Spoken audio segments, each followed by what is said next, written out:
Support WrestleTalk! Give us a subscribe.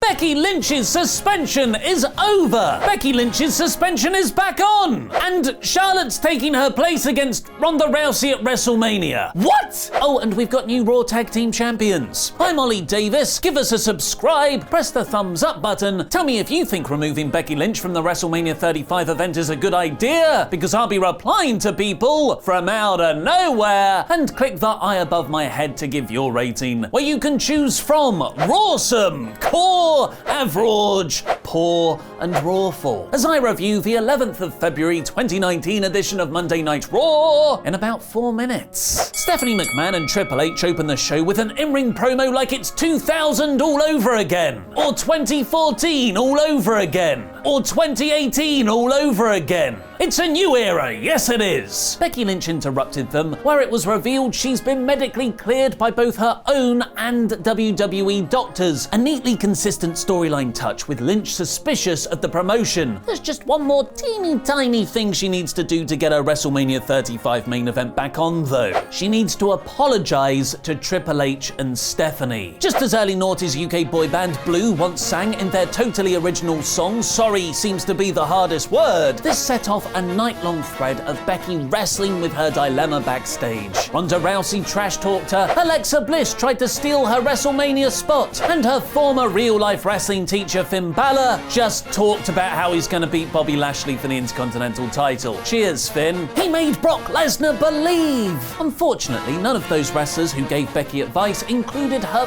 4 horsewomen buddies Sasha Banks and Bayley, who walked past her for the following 3-way tag. And talking of being medically cleared, it seems Banks still might not be able to wrestle, as the Riott squad took her out midway through the match. Despite a fiery comeback from Bayley, the Samoan slaughterhouse, that's what Nia Jax and Tamina are calling the Elimination Chamber now, got the win. Elias's latest performance was interrupted once, twice, 3 times a lucha next. So he smashed a guitar over Kalisto's back. So Balor's taking on Lashley and Lio Rush in a handicap match this Sunday, which means he can pin either man. And Brock Lesnar will still believe. Lashley interfered quickly in Balor's match against Drew McIntyre, which rather predictably signalled an everyone's running down for the save 6-man tag match, where Lashley, McIntyre and Baron Corbin, why are you a team? Took on Balor, Braun Strowman and Kurt Angle. Angle and Finn were worked over so long for Strowman's eventual hot tag, the match had to be restarted when a second referee pointed out Balor had his foot on the ropes. He made that referee believe. Braun was finally unleashed, and Finn got his win back by pinning Lashley ahead of their pay-per-view match on Sunday. I actually quite like the false finish structure of this match, but Raw is severely lacking in star power right now, and booking all these names in the same segment really affects the rest of the show.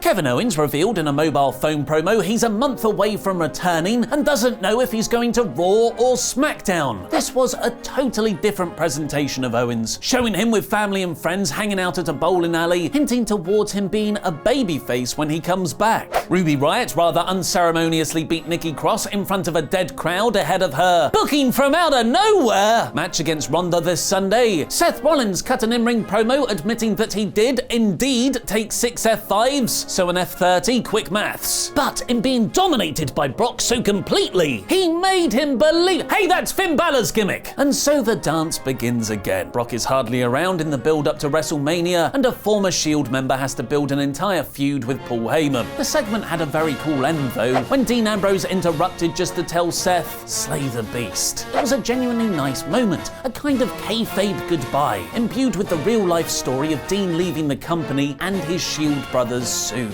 But he'll be damned if he properly gets someone over. The crowd were quiet for Dean getting a roll-up victory over EC3 in the following match. If there was ever a time not to do 50-50 booking, having your fresh NXT call-up consistently beating someone on their way out the company is evidently not the best place to do it. Speaking of dead crowds, the Revival worked a match so good they brought them back to life a little bit. After an excellent showcase of Gable and some brilliantly timed near falls, the Revival Rival became the new tag team champions, and it felt like an afterthought. After wrestling with her conscience all night, Becky finally decided to say "I'm sorry" to Stephanie and Trips, getting her immediately reinstated into the main event. But then Vince McMahon came out, said he's resuspending Becky for 60 days this time because she's got a bad attitude, and is replacing her at WrestleMania with Charlotte. If you were always going to replace her, why have Lynch apologize in the first place, which severely undermines her anti-authority appeal? And of all the interesting ways you could have weaved Charlotte into this storyline, WWE simply went with because Vince suddenly decided he doesn't like someone. Well, I guess the best art imitates life. But possibly the most annoying part is that just 2 months after their big "No More Authority Figures" speech, we have a heel McMahon authority figure. It's a new era, yes it is. There wasn't much good on this show, and the only positives were undermined by lazy or ineffective booking by the end of the night. This week's Raw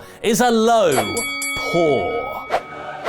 Want to compete against me, Luke and Laurie in this weekend's Elimination Chamber predictions? Then become a WrestleTalk pledge hammer on Patreon today to join our Fantasy Predictions Wrestle League, where you'll also get a load of other perks. I've been Oli Davis, and that was wrestling.